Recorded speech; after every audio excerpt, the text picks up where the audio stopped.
Hi అండి, welcome to GS రుచులు and blogs. పైకి వచ్చానండి. చూడండి, మా విరజాజి చెట్టు నిండా పువ్వులతో ఎంతలా ఉందో. చాలా చాలా పువ్వులు ఉన్నాయి. మబ్బులు వేసినాయి అని చాలా గాలి వస్తుందని పైకి వచ్చాము. చెట్లు చూడండి ఎంతలా ఊగిపోతున్నాయో. ఫ్లవర్ చూసారా ఎంత బాగుందో.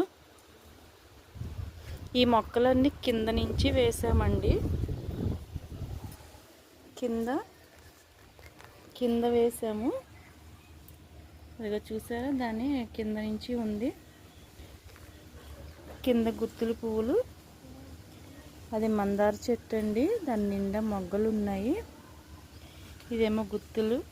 కింద కూడా ఒక మల్లి చెట్టు ఉందండి, ఇప్పుడే మొగ్గలు వస్తున్నాయి. మనం ఇప్పుడు పైన ఇంకొక మల్లె తీగ ఉంది, అది చూద్దాం. జామ చెట్టు అండి, బోళ్ళు కాయలు ఉన్నాయి. కింద నుంచి వచ్చింది, పైకి వచ్చింది. పైకి ఎక్కితే కాయలన్నీ అందుతాయండి. బోళ్ళు జామకాయలు ఉన్నాయి. చట్నీ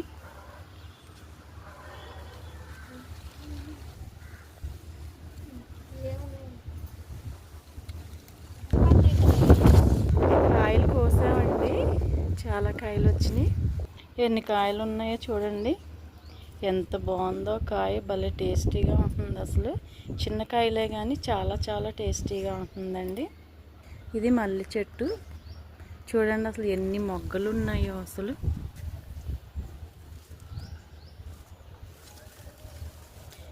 ఇవన్నీ కూడా కింద నుంచి వచ్చిన చెట్టు అండి. ఇది పైన మిద్దె మీదకి డాబా మీద వరకు పైకి వచ్చేసింది.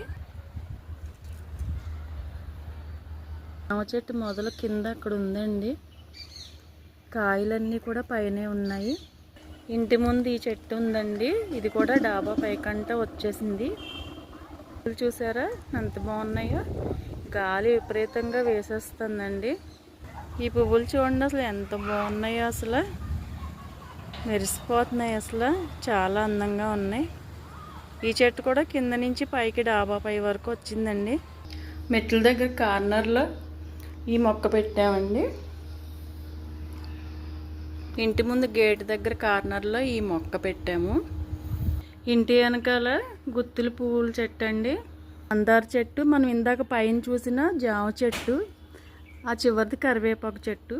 ఇదేనండి మా ఇంటి చిన్న గార్డెన్. ఎలా ఉందో చూసి చెప్పండి.